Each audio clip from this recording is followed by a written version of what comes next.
ప్రియులారా, మొదటి దశలోని పత్రిక మీకు ముందు చెప్పాను కదా, రాకడ కోసం చాలా ప్రత్యేకంగా ఆ సంఘంలోనే దేవుడు పౌలు గారి ద్వారా రాయడం చూస్తున్నాము. అయితే మొదటి దశలోని రాసిన పత్రిక చూడండి, మొదటి దశలోని రాసిన పత్రిక 4వ అధ్యాయము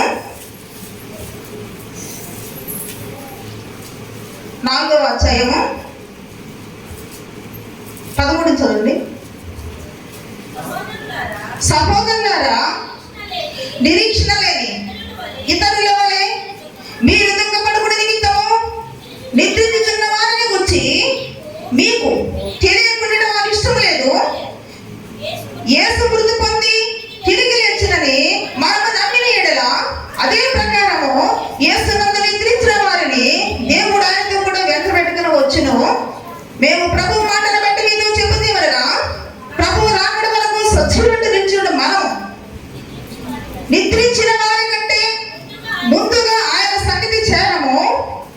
ఆ పాఠముతోను ప్రధాన దూత శబ్దముతోను దేవుని బూరతోను పరలోకము నుండి ప్రభు దిగి వచ్చును. క్రీస్తునందు మృతులైన వారు మొదట లేతురు. ఆ మీదట సజీవులైన మనము వారితో కూడా ఏకముగా ప్రభు ఎదుర్కొనుటకు ఆకాశము నుండి మేఘములను కొనిపోబడదుము. కాగా మనము సదాకాలము ప్రభుతో కూడా ఉందుము. హల్లెలూయా.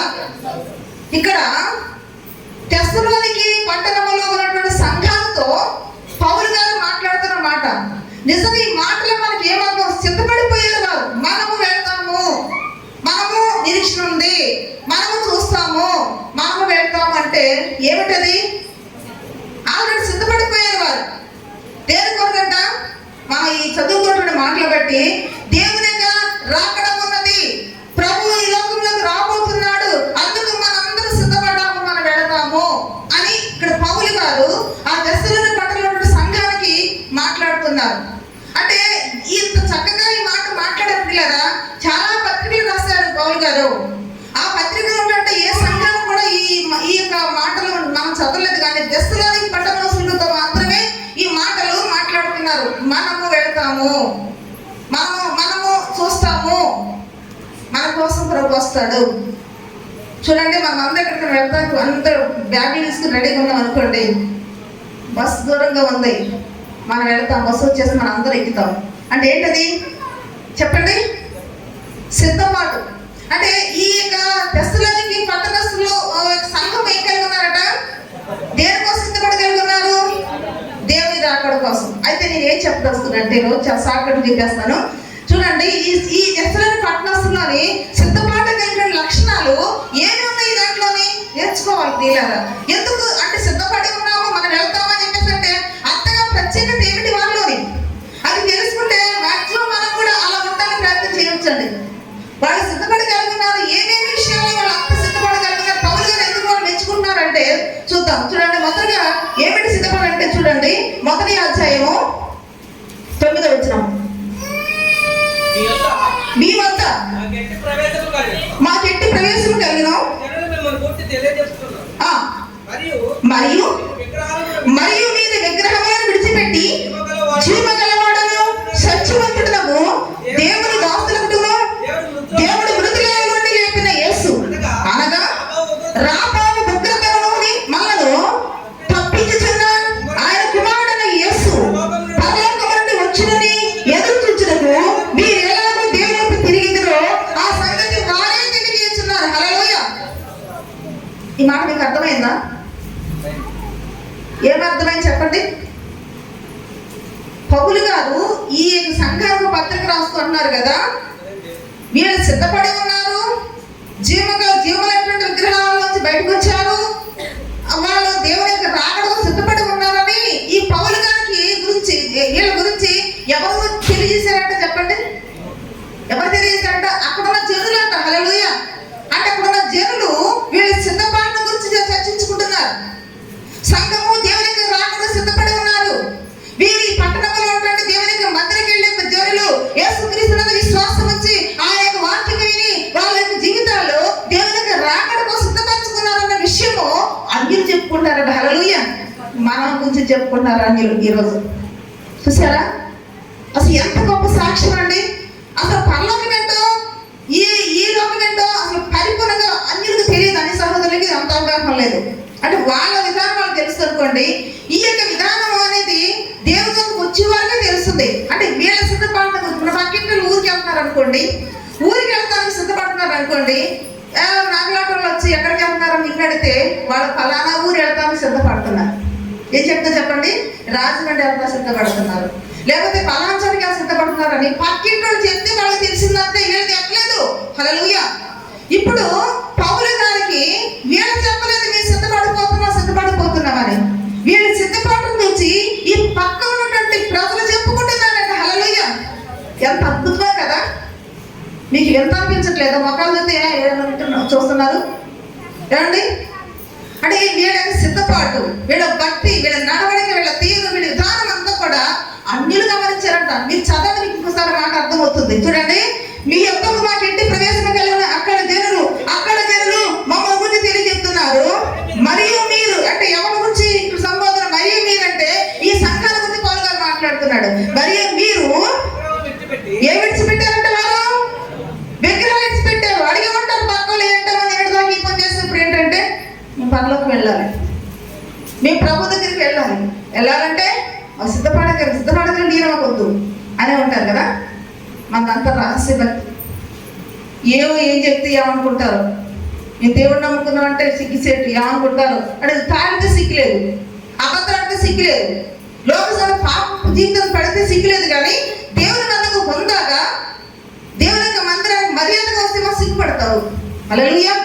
వీళ్ళు ఏంటంటే ప్రియులారా, వీళ్ళ ప్రవర్తన, భక్తి దీని అంతా కూడా చాలా పబ్లిసిటీ చేసుకుంటున్నారు. విగ్రహాలు తీసేశారట. విగ్రహములను విడిచిపెట్టి జీవగలవాడును సత్యవంతునకు దేవునికి దాసులకును దేవుడు మృతులలో నుండి లేపిన యేసును అనగా రాబోవు ఉగ్రత నుండి మళ్ళా తప్పించుతున్న ఆయన కుమారుడైన యేసు పరలోకము నుండి వచ్చునని ఎదురు చూచినప్పుడు మీరు ఎలాగ దేవుడు తిరిగిదరో ఆ సంగతి వారే తెలియజేస్తున్నారు. హల్లెలూయా. పౌలు గారు చెప్పారు. చెప్పండి వాళ్ళ కోసం. ఎవరు చెప్పారట? ఆ ఊర్లో వాళ్ళు చెప్పారట. వీళ్ళకి పరలోకం ఉన్నదని నిరీక్షిస్తున్నారు. మృతులలో నుండి లేపినటువంటి యేసుని నిరీక్షిస్తున్నారు, విశ్వాసం కలిగి ఉన్నారు. ఆ సంఘం అలా సిద్ధపరచబడుతున్న విషయాన్ని పౌలు గారు ఎలా తెలిసిందంటే వీళ్ళ ఊర్లో అందరూ చెప్పుకున్నారట. అంటే ఒక మంచి సాక్ష్యం కలిగి ఉన్నట్టే కదా. అందుకని ప్రియులారా, వాక్యం చెప్తున్నదంటే చూడండి, హెబ్రీయులకు రాసిన పత్రిక 9వ అధ్యాయము 27 చూసినట్లయితే 9వ అధ్యాయం 28 వచనం, అలాగనే క్రీస్తు కూడా అనేక పాపములకు భరించుటకు ఒక్కసారి అర్పించబడి తన కొరకు కనిపెట్టుకుని ఉండు వారిని రక్షణ నిమిత్తము పాపము లేకుండా రెండవసారి ప్రత్యక్షమగును. హల్లెలూయా. అంటే ఇక్కడ యేసు ప్రభు ఎవరి కోసం వస్తారట? తన రక్షణ, తన రాకడ కొరకు రక్షించబడి ఎవరైతే కనిపెట్టుకుంటూ ఉంటారో వారి కోసం ఆయన వస్తారంట. హల్లెలూయా. అంటే ఆ కనిపెట్టుకునేటువంటి ఆ నిరీక్షించినటువంటి వ్యక్తులు మనం ఎవరు చూసాము? అక్కడ జస్తులను కూడా ప్రకటన చూసాము. వాళ్ళు చెప్పకపోయినా సరే అక్కడ జనుల కోసం చెప్పుకున్నారు. చూడండి, ఒక ఇంట్లో ఏదైనా తప్పు జరిగింది అనుకోండి, ఊరంతా చెప్పుకుంటారు చెప్పకపోయినా సరే. అంటే ఆ విధంగా వీరి భక్తి గురించి, వీరి యొక్క నిరీక్షణ కోసమో, వీరి కనిపెట్టే విధానం కోసమో వీళ్ళు చెప్పకపోయినా సరే ప్రియులారా అక్కడ ఉన్న ప్రజలకు తెలిసిపోయిందట. అంటే ఎంత భక్తి ఉంటే తెలిసిందండి. ఈ రోజు నీ భక్తి కోసం నీ పక్కింటి వాళ్ళు కూడా తెలవట్లేదు, నీ పక్కింటి వాళ్ళు కూడా సాక్షి చెప్పట్లేదు. ఎంత మంచి విశ్వాసం అండి. చర్చికి వెళ్తుంది, ఆ మాటలు ఏంటి, ఆ పద్ధతి ఏంటి, ఆ ప్రార్థన ఏంటి, ఆ భక్తి విధానం ఏంటి? ఎవరన్నా మీకోసం చెప్తున్నారండి? నోరు రిపితే పనికిమైన మాటలు, నోరు రిపితే పనికి మాట్లాడే కబుర్లు, చిన్న మాట పడలేదు, పనికి మేల కోపాలు, ఉట్టుదానికి ఎడికి వస్తాయి. మనకి ఉట్టుదానికి కోపాలు వస్తుంటాయి ప్రియులారా. రోషం లేనటువంటి బట్టి మనం కలిగి ఉంటున్నాం ఈరోజు. హల్లెలూయా. అందుకనే దేవుడు ఏం చెప్పారు? నువ్వు సిద్ధపడు, నీ వద్ద కొంచెం సమూహాన్ని సిద్ధపరచు. హల్లెలూయా.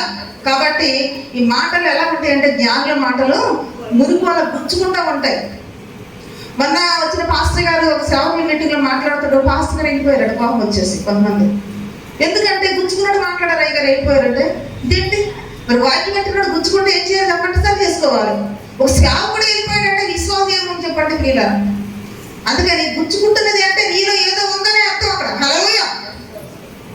అందుకని దుష్టుడట ఎవరు? తరమకుండా అడగాలిపోతాడట. అర్థమవుతుందా మీకు? కాబట్టి మనం పరిశీలన చేసుకొని నిలవబడి మన హృదయ జీవితాలు సిద్ధపరచుకోవాలి. హల్లెలూయా. అందుకని ఇక్కడ వాక్యం ఏం చెప్తాడు ప్రియులారా? ఆయన ఎవరి కోసం వస్తున్నారట? తన కొరకు కనిపెట్టుకునే వారి కోసం వస్తున్నారు. అంటే ఇప్పుడు ఏముందని అనుకోవాలి మనము? కనిపెట్టే స్వభావం ఉన్నది. దేనికోసము? దేవుని యొక్క రాకడ కోసం కనిపెడుతున్నారంటే ఒకవేళ వీళ్ళు ఏదైనా పాపాలు ఉంటే కనిపెట్టగలరా? ఇప్పుడు పలానా టైంకి వాహనం వస్తుంది, కరెక్ట్గా 1 గంటకు వస్తుంది, వచ్చిన తర్వాత అప్పుడు స్నానం చేస్తాను, అప్పుడు వచ్చిన తర్వాత బట్టలు సర్దుకుంటాను, వచ్చిన తర్వాత నాకు కావాల్సిన సర్దుకుంటానంటే అప్పుడు అది వచ్చిదా ఉంటుందా?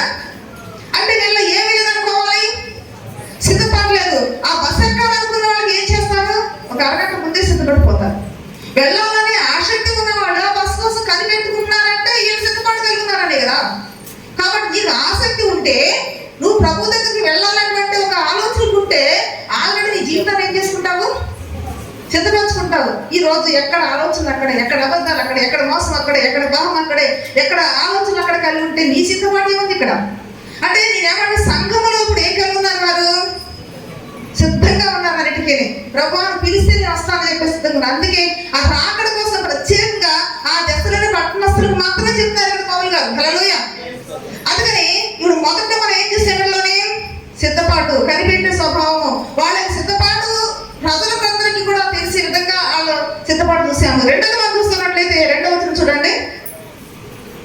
మొదటి దశలోని పత్రిక 1వ అధ్యాయం 2వ వచనం.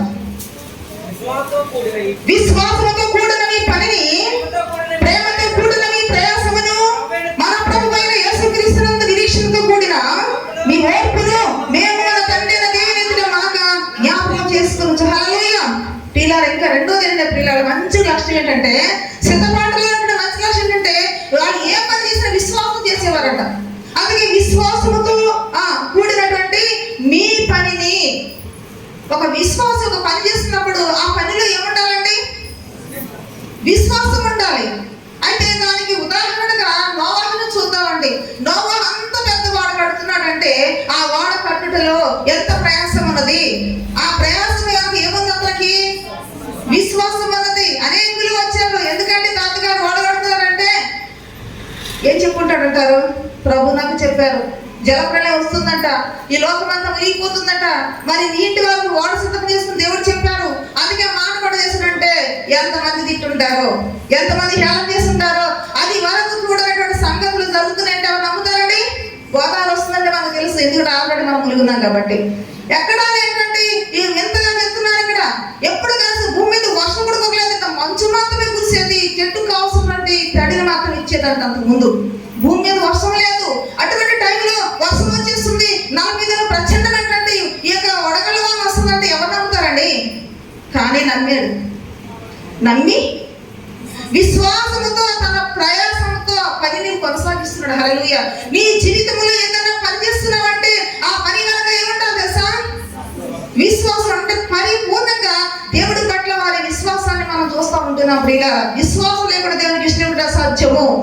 కాబట్టి రెండోదిగా మనం ఏం చూస్తున్నాడు ప్రియులారా? వాళ్ళలో ఏముందంట? వాళ్ళలో ఏముంది?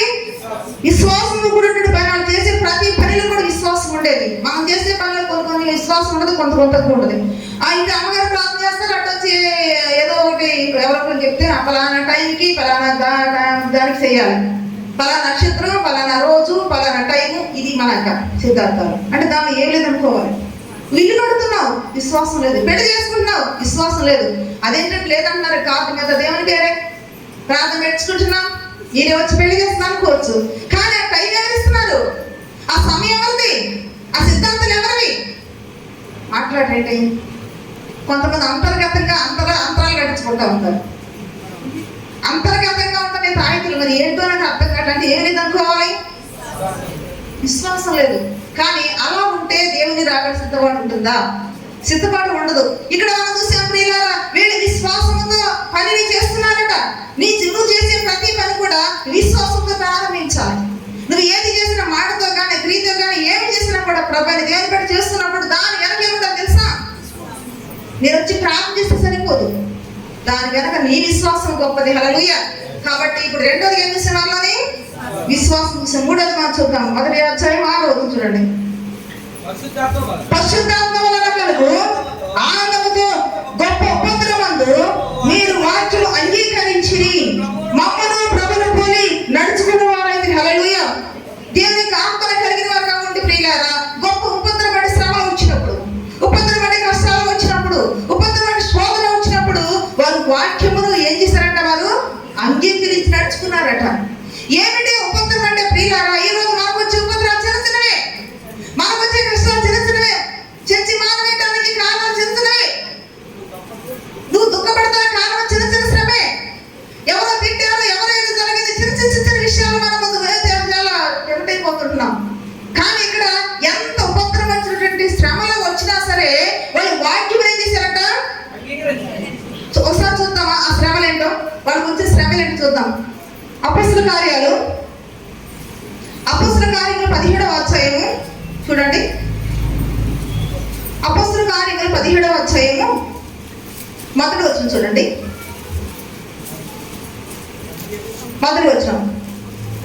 వారు అంఫిపొలి అపోలోనియ పట్టణం మీదుగా వెళ్ళి తెస్సలోనికకు వచ్చారు. ఎవరు వచ్చారు ఇక్కడికి? పౌలు గారు వచ్చారు సువార్త చేస్తానికి.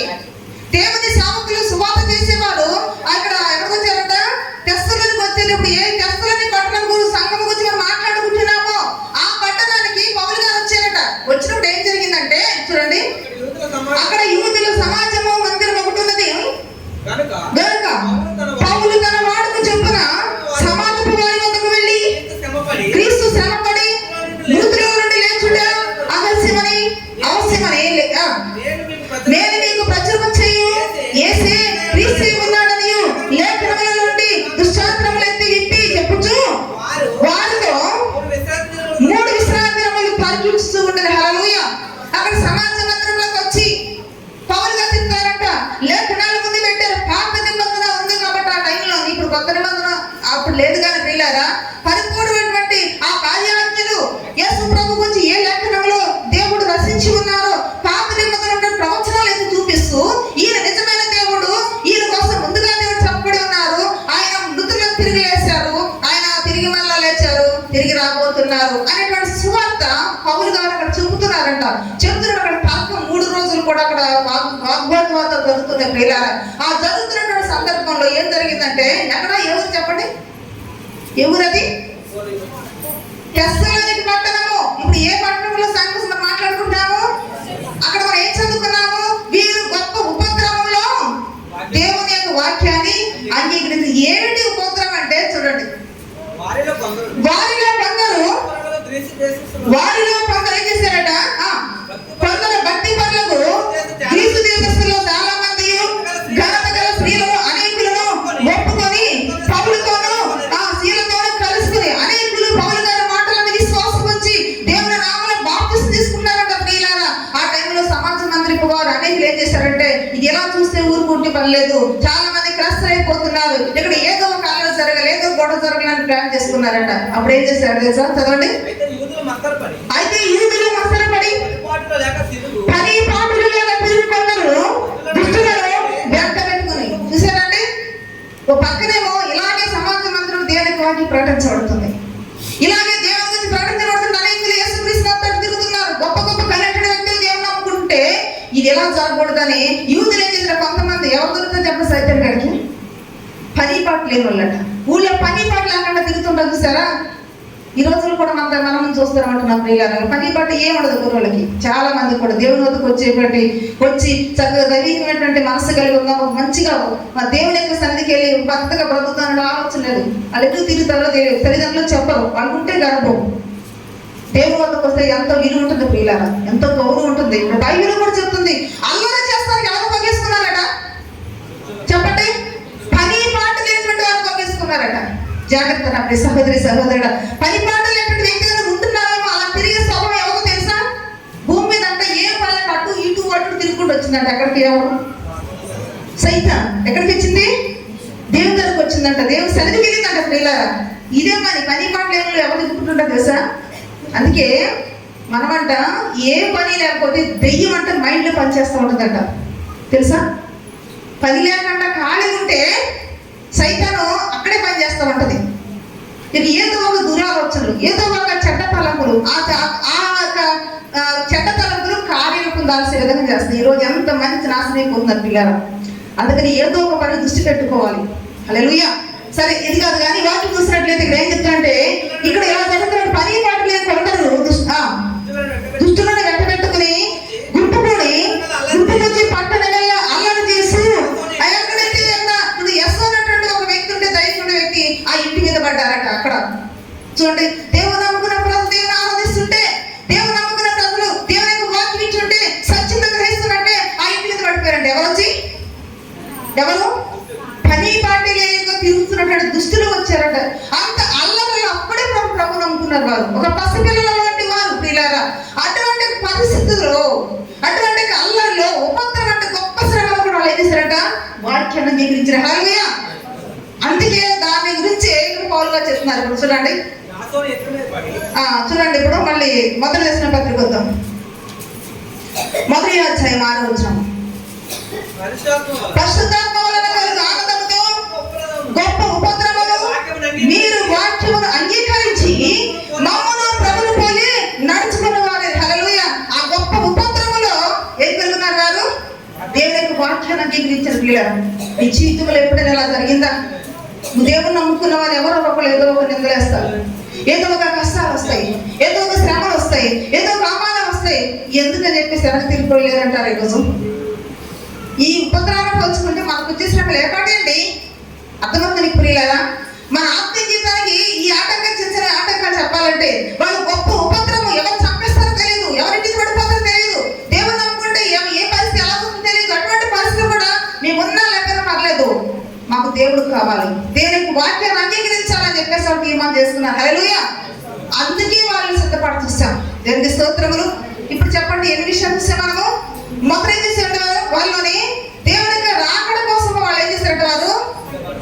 వారు కనిపెట్టుకుని ఉన్నారు. కనిపెట్టుకున్న సంగతి ఎవరు తెలుసు? అక్కడ ఉన్నటువంటి ప్రజలందరూ తెలుసుకున్నారంట ప్రియులారా.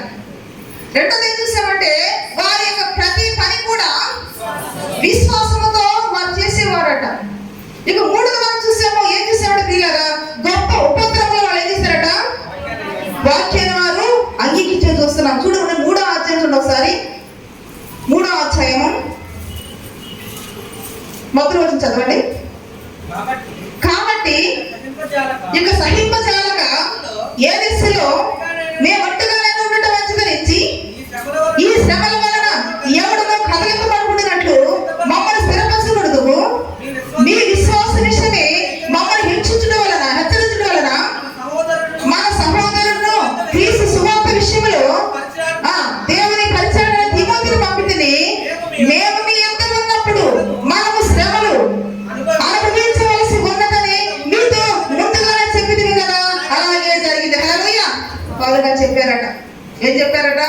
ప్రభువుని నమ్ముకుంటే, ప్రభువుని అంగీకరిస్తే, ఆయన రక్షణ కోసం కనిపెడితే, ఆయన నామమున రక్షించబడితే తప్పనిసరిగా శ్రమలు వస్తాయి, తప్పనిసరిగా శోధన వస్తుంది అని అన్నప్పుడు, శోధన వచ్చినా పర్లేదు, శ్రమలు వచ్చినా పర్లేదు, చచ్చిపోయినా పర్లేదు అని అన్నట్టు ప్రియులారా. అంటే ముందుగానే హెచ్చరించబడ్డారు. దేనివంటి శ్రమలు వస్తాయని పౌలు గారి ద్వారా వాళ్ళు ముందుగానే హెచ్చరించబడి, ఆ అనుకున్నట్టుగా జరిగిందంట. హల్లెలూయా. ఈ రోజు ప్రియులారా, ఒక విశ్వాసికి శ్రమల గురించి హెచ్చరించబడాలి, కష్టాల గురించి హెచ్చరించబడితే ఆ విశ్వాసి బలంగా నాటుకుంటారు. హల్లెలూయా. మా ప్రభువుని నమ్ముకోండి, మీకు ఈ స్థితి ఇలా ఉండదు, ఇల్లు ఇలా ఉండదు, పెద్ద పెద్ద ఇల్లు వచ్చేస్తాయి, పెద్ద పెద్ద బంగ్లాలు కడతారు, లేకపోతే ఇంకా అలాగనుకున్నాం అనుకోండి, ఇక వాళ్ళ భక్తులు తట్టి ఉంటుంది. ఈ మధ్యలో ఏదైనా శోధన వచ్చింది అనుకోండి, ఏమైపోతారు? ఇవాళ చెప్పారు పాస్టర్ గారు, ఇదే అనవసరంగా వెళ్ళే 4 వారాలు ఎలా పోయిన బాగుంటుందేమో అని తిరిగి మరలా ఐగుప్తులకు పోగోరే వారు ఉన్నారంటే ఎవరు చెప్పండి? ఇక్కడేమో రోజు మన్నా తినలేకపోతున్నాం, అక్కడైతే కూరగాయలు దొరికాయి, దోసకాయలు దొరికాయి, కీరగాయలు దొరికాయి, ఇంకా మాంసం దొరికేది, మాకు ఏంది బాధ అనుకునేవారు అడుగులేరు. కాబట్టి ఒక విశ్వాసం ఎప్పుడైనా సరే శ్రమలను గురించి తెలుసుకోవాలి. ఇక్కడ ఈ సిద్ధపాటు ఎలా వచ్చింది ఎడకండి నేను అంటాను కదా, దేవుని నమ్మితే ఇహలోక శ్రమలు తప్పవు అని ఎవరు చెప్పారంటే ఇక్కడ పౌలు గారు చెప్పారట. అదే జరిగింది చూడండి. ఏమంటున్నారు ఇక్కడ? మీతో ముందుగానే చెప్పితిమి కదా. అలాగే జరిగినది. ఇది మీకును తెలియను. తెలిసే శ్రమలు అనుభవించారా, తెలియక అనుభవించారా? ప్రశ్న. తెలిసి అనుభవించారు. తెలిసి అనుభవించారంటే వారి జీవితం అన్నిటికీ సిద్ధపడి ఉంది. హల్లెలూయా. కాబట్టి విశ్వాసి అన్నిటికీ సిద్ధపడి ఉండాలండి. అందుకే లాజరు చనిపోయినప్పుడు అక్కడ శిష్యులు ఏమన్నారంటే, మనం ఆయనతో కూడా చనిపోవడం సిద్ధపడమని అన్నాడు, వెళ్ళిపోతానన్నారట. చూసారా? అంటే యేసు ప్రభు అప్పటికి 4 రోజుల క్రితమే ఈయనకి సమాచారం ఎందుకు వస్తారు, ఎక్కడే ఉన్నారు వారు. కాబట్టి ఇప్పుడు చనిపోయాడు, 3 రోజులు అయిపోయింది, వాసన పడుతుంది. ఇప్పుడు ఆయన అంటున్నారు, ఆయనతో కూడా మనం వెళ్తున్నాము, ఆయన ఏం చేస్తారు, ఆయనతో కూడా మనం చనిపేస్తారు అని ఒక పక్కన ఆలోచన. తర్వాత వాళ్ళ విశ్వాసం ఏంటి, చంపేస్తే చచ్చిపోతాము, చనిపోవటం కూడా వెళ్తామంట అన్నట్టు చదువుకుంటారు మాట దాంట్లోని. కాబట్టి వీళ్ళ విశ్వాసి ప్రతి దానికి కూడా చెప్పాలి, మీరు సిద్ధపాటు కలిగి ఉండాలి. దేని సిద్ధపాటు? గొడవలు పెట్టుకోవడానికి, భార్య మీద గొడవ పెట్టుకోవడానికి, భర్తల మీద గొడవలు పెట్టుకోవడానికి, తల్లిదండ్రులు గొడవ పెట్టుకోవడానికి. నేను అన్నిటికీ సిద్ధమే, రెడీ అంటామా? లేదంటారా? చెప్పండి ప్రియులారా. నువ్వు ఏమో కానీ నేను అన్నిటికీ రెడీ. ఏం చెప్తావు చెయ్యి, అన్నిటికీ రెడీయా? అలా ప్రభుత్వం చెప్పు. అలా ప్రభుత్వం, ప్రభు నన్ను ఏమన్నా చేస్తాయి, నేను రెడీ, నీ దగ్గర అడగంటావా ఎప్పుడన్నా? అల్లే. ఆ సిద్ధపడ మనకు లేదు.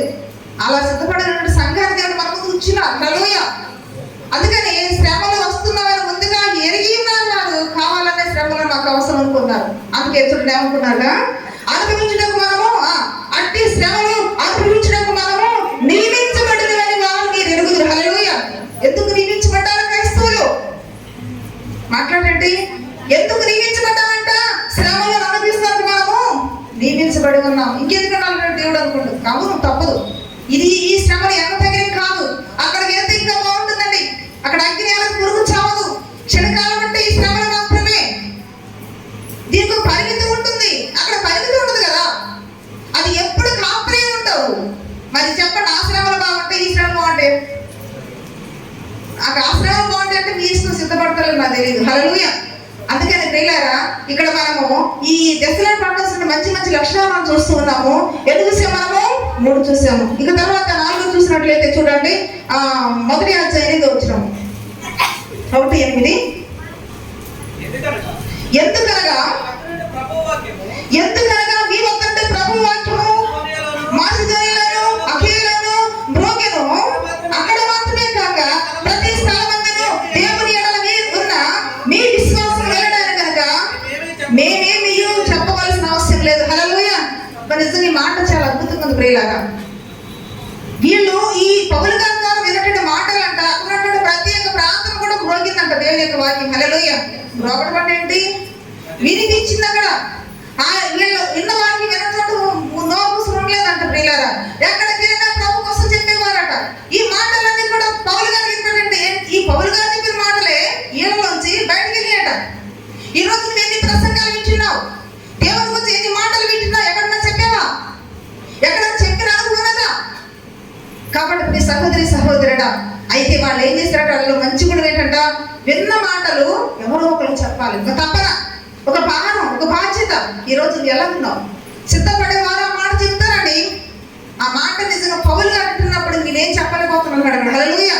నేను చెప్పినటువంటి ఆ దేవుని వాక్యమే మీలో నుంచి బయట ప్రపంచంలో మారిపోతుంది అంటాడు. హల్లెలూయా. కాబట్టి ఇక్కడ 4 చూసే మనము 4 చూసేటప్పుడు మనం ఏం చెప్పాము మీకు? దేవుని యొక్క వాక్యము అక్కడ ఉన్నటువంటి వారందరూ కూడా వీళ్ళలోంచి బయటికి వెళ్ళిందంట. చూడండి, ఒక సమరీ స్త్రీని ఉదాహరణ ప్రియులారా. ఆమె నేను చేసినవన్నీ కూడా చెప్పినటువంటి యేసుని చూశాను, ఆయన పాపం క్షమించిన దేవుడు అని చెప్పేసి ఆ నోట్లోంచి మ్రోగినటువంటి మాటను బట్టి ఎంతమంది రక్షించబడ్డారని చెప్పండి. ఊరి అంతా కూడా, సమరీ గ్రామం అంతా కూడా ఎక్కడికి వచ్చింది చెప్పండి మీరు? దేవుని వద్దకు వచ్చింది. ఎవరు మ్రోగించారు అక్కడికి వెళ్ళి? ఎవరు స్వరం ఎక్కడికి? అక్కడ నీ స్వరం అనే ఇంటిలో కూడా వెళ్ళలేదు. ఎందుకంటే ఇక్కడ వెళ్ళిందనుకో, నువ్వు వెళ్తున్నావు కదా దేవుని మందిరం వచ్చి ఎలాంటి మాటలు మాట్లాడుతున్నావా, దేవుని వారికి బాగా చెప్తున్నావు, కానీ నువ్వు ఎలాంటి ఇట్లు తిడుతున్నావు అని చెప్పేసి మళ్ళీ భర్త అంటాడుగా. చెప్పలేదు అందుకు దేవుని మాట. ఏదో వచ్చేసి ఆమె నన్ను వెళ్ళిపోతే బాగుంటుంది, మళ్ళీ ఎందుకు వచ్చిన కూడా ఈ మాట కానీ చెప్తే పచ్చి చేయాలంటే, మళ్ళీ పచ్చి చేయాలంటే ఏం చెప్పండి? నీ భర్తను తిట్టకూడదు, నీ భర్తను అపశేఖర మాటలు మాట్లాడకూడదు. ఆ నోట్లోంచి మాటలు ఒకవేళ రాకుండా ఉంటే నువ్వు చెప్పగలవు. నువ్వు పవిత్రంగా ఉంటే, నువ్వు దాన్ని పాటిస్తే నీ భర్త కానీ, నీ భార్య కానీ, నీ బిడ్డలు కానీ, నీ పక్క వారికి చెప్పడానికి అవకాశం ఉంటుంది. నువ్వు అలా నీకు వచ్చింది చేయట్లేదు కదా. నువ్వు రిపితే శాపనార్థాలే, నువ్వు రిపితే చెడ్డ మాటలే, నువ్వు ఇంతే చేసేది కూడా ఈ లోకం ఉంటున్న పనులే. ఇక నువ్వేం చెప్తావు అక్కడికి వెళ్ళి? చాలా మంది మన విశ్వాసులు ఇలా బయటికి వెళ్ళి మాట్లాడే మాటలు ఇలా వింటుంటే చాలా బాధపడుతున్నారు. అయితే మాత్రం ఎంత అభ్యంతరమైన మాటలు అంటే, ఎవరన్నా ఇలాగ ఇలాగ అన్నారంటే కూడా నోరు అభ్యంతరం అయిపోతాం అనుకుంటాం మాట్లాడటం. ఎంత దరిద్రం మాట్లాడే ప్రియులారా, అంత చెడ్డ మాటలు, ఎంత చెడ్డాల మాటలు మాట్లాడుకుంటూ ఇక్కడ నువ్వు దేవునికి ఎలా ప్రార్థన చేస్తావు ఏమనిపిస్తుంది, ఎలా మళ్ళా స్వీకరించాలనిపిస్తుంది? గమనించిన ప్రియులారా, అందుకే మేలే చేయనియు అలాగ చేయని వారికి పాపము కలుగును, పాపము జీతము మరణము. హల్లెలూయా. కాబట్టి ఎందుకు మాట్లాడడం వచ్చిందని ప్రియులారా, సిద్ధపాటు మీరు సిద్ధపడాలి. మీరు సిద్ధపడితేనే దేవుని రాజ్యానికి వెళ్ళగలరు. హల్లెలూయా. కాబట్టి వీడు ఏం చేశారట అంటే మనం చదువుకున్నాం కదా, ప్రభు యొక్క వాక్యం చూడండి. దేవుని ప్రభు వాక్యము మాసిదోనియాలోను అకయలోను మ్రోగెను. అక్కడే కాదు, ప్రతి స్థలాన్ని కూడా దేవుని యొక్క మాటలు అక్కడ చెప్పారంట. ఎవరు చెప్పారు మాటలు? ఎక్కడి నుంచి వెళ్ళే మాటలు? తెస్సలోనిక పట్టణంలో సిద్ధపడి ఉన్నారు కాబట్టి వారి నోట్లో వాళ్ళు విశ్వసించిన మాటలు ఆ దేవుని యొక్క వాక్యంలోకి వచ్చి అనేకులు ప్రకటించగలిగి ఉన్నారు. ఈరోజు చెప్పగలుగుతున్నావా? కనీసం గృహదర్శనం చేసే వాళ్ళకి మాట్లాడలేరు. ఒక కొత్త వాళ్ళ దగ్గర ప్రార్థన చేయలేరు, భయం. ఇంకా వచ్చేసేమో వెళ్ళిపోయి కదా వీళ్ళని పరిశ్రమ చేసుకోండి. ఎందుకంటే దేవుని యొక్క వాక్యం ఏంటంటే ప్రియులారా, మనం సరి చేసేది ఒక అర్థం. అది హల్లెలూయా. అర్థం ముందుకు వెళ్తే ఎలా మన ముఖంలో ప్రతిబింబం కనిపిస్తా చేస్తూ ఉంటుందో, ఇక్కడికి వచ్చావు నువ్వు తప్పనిసరిగా వాక్యము నిన్ను విమర్శిస్తూ ఉంటుంది, నిన్ను నీకు చూపిస్తూ ఉంటుంది. నువ్వు చూసుకోవు, పక్కన చూస్తూ ఉంటావు. పక్కన కూడా ఎలా ఉన్నారు. అది కాదు, నువ్వు చూసుకో ముందు వాక్యాలు ఎలా ఉన్నావు, ఎంత చక్కున్నావు. హల్లెలూయా. కాబట్టి ప్రియులారా, ఇది తెస్సలోనిక పట్టణస్తున్నటువంటి మంచి లక్షణాలు. ఇంకా చూడండి, ఇంకా చూసినట్లయితే 5వ చూద్దాము, 7వ వచనము. కాబట్టి మాసిదోనియాలోను అకయలోను విశ్వాసులందరికీ మాదిరి. హల్లెలూయా. ఎలా ఉన్నారంటే వారు విశ్వాసులందరూ, చుట్టుపక్కల సంఘాలు నాకు తెలియదు కానీ విశ్వాసులందరికీ వాళ్ళు ఎలా ఉన్నారట? మాదిరి. అంటే యేసు ప్రభు చూడగల, యేసు ప్రభు తీసుకొచ్చిన ముందు కట్టిన అవసరం లేదు. ఒక దేవునికి బిడ్డ ఎలా ఉంటాడు, ఒక దైవం యొక్క లక్షణాలు ఎలా ఉంటాయి అనేది ఇక మాదిరి వీళ్ళ చూసి తెలిసిపోయింది. హల్లెలూయా. నిజంగా పౌలు గారు ఎందుకు ఈ నిరీక్షణ లేనటువంటి వారి వాళ్ళే కాకుండా మాకు ఒక నిరీక్షణ ఉంది, మనం వెళతాము మనకు వస్తున్నారని చెప్పేసి అంత చక్కగా సిద్ధపడే మాట ఎందుకు చెప్పారంటే, నిజంగా ఇక్కడ మంచి లక్షణాలు ఉన్నాయి కదా. హల్లెలూయా. ఎలాగున్నారండి? మాదిరి. అంటే వీళ్ళ మాటల్లో మాదిరి, వీళ్ళ చూపుల్లో మాదిరి, వీళ్ళ ప్రవర్తనలో మాదిరి. అదే క్రీస్తు తన అడుగుజాడని నడిచి మాకు మాదిరి ఉంచుకొని చూసారా, ఆ మాదిరి వీళ్ళు అనుసరించినందున అనేకులు కూడా వీళ్ళ మాదిరిని అనుసరించేటువంటి గొప్ప లక్షణాలు మీరు కూడా కలిగి ఉన్నారు. హల్లెలూయా. సిద్ధపడే వాళ్ళు ఏముంటారు చెప్పండి? ఇప్పుడు దేవుని కొరకు సిద్ధపడే వాళ్ళు ఏముండాలి? మాదిరి ఉండాలి. ఇప్పుడు నేను చూసి ఏ మాదిరి కనపడుతుంది చెప్పండి లోకానికి? మళ్ళా మనమాట అనుకుందాం కదా, ఏ మాదిరి నీళ్ళు ఏ మంచి లక్షణాలు అనుసరించాలి? పక్కవాళ్ళు నీళ్ళు ఏ మంచి మాటలు వస్తుంది అనుసరించాలి? మాట్లాడేటండి. మీరు ఇక్కడ మాట్లాడరు, బయటకి వెళ్ళి బాగా మాట్లాడతారు కదా. బయటకి వెళ్తే అన్ని మాటలు వస్తాయి, అసలు అంత ఎవరు మాట్లాడలేదు. నాకు రావండి, బయటకి వెళ్తే నాకు మాట్లాడుతున్నాను. దేవుని గురించి తప్ప లోక సమాజం నాకు అస్సలు చేస్తారు. అందుకనే ప్రియులారా, లోకంలో మనం మౌనంగా ఉండాలి. దేవుళ్ళు ఎలా ఉండాలంట? జ్ఞానకర వరకు ఉండాలి. హల్లెలూయా. కాబట్టి ఇప్పుడు చెప్పండి, నీ మాదిరి ఏంటి? నీ పిల్లలకు, నీ భర్తకి నీ మాదిరి ఏంటి? నీ భార్యకి నీ మాదిరి ఏంటి? ఏం అనుసరిస్తున్నావు? ఏం చూపిస్తున్నావు? నువ్వు ఏ సమాచారం ఇస్తున్నావు? నీలోంచి ఏ మెసేజ్ ఇస్తున్నావు? నీలోంచి, నీ లక్షణాల నుంచి ప్రశ్నించుకోండి. సమాధానం చెప్పని అవసరం లేదు కానీ. హల్లెలూయా. కాబట్టి ఇప్పుడు వీళ్ళు ఏం చూసాం? మనము మాదిరి చూసాం. 2వ అధ్యాయం 13వ వచనం చూడండి. 2వ అధ్యాయం 13వ వచనం. ఆ హేతువు చేత మీరు దేవుని గురించి వర్తమాన వాక్యము మా వాళ్ళు అంగీకరించినప్పుడు మనుషుల వాక్యము ఎంచగా అది నిజముగా ఉన్నట్టు దేవుని వాక్యమును దాన్ని అంగీకరించదు కనుక మేమును మానక దేవునికి కృతజ్ఞతలు చెల్లించుతున్నాను. హల్లెలూయా. ఎంత మంచి మంచి ఆలోచన ప్రియులారా. దేవుని యొక్క మాటలు వారు వింటున్నప్పుడు, దైవజనుడు వారికి వాక్యం చెప్తున్నప్పుడు, దేవుని సేవకులకు వచ్చే ప్రతి మాట ఇది పౌలు గారు మాట్లాడే మాట కాదు, లేకపోతే తిమోతి మాట్లాడే మాట కాదు, ఇది స్వయంగా దేవుడి మాతో మాట్లాడుతున్నాడని అలా అనుకునేవారంట వారు, అలా విశ్వసించేవారు ప్రియులారా. ఈ రోజు ఎన్ని సంఘాలు ఎన్ని వాక్యాలను మాట్లాడుతున్నప్పుడు దేవుని యొక్క స్వరం గుర్తుపెడుతున్నావు. అందుకే నా గొర్రెలు నా స్వరం వినును. నువ్వు నిజంగా దేవుని గొర్రెమైతే ఆయన స్వరాలు గుర్తుపెడతావు. చూడండి, ఒక 10 మంది గొర్రెలకు లేక చాలా గుంపులు గొర్రెలకు ఒకే ఒక కాపరి ఉంటాడు.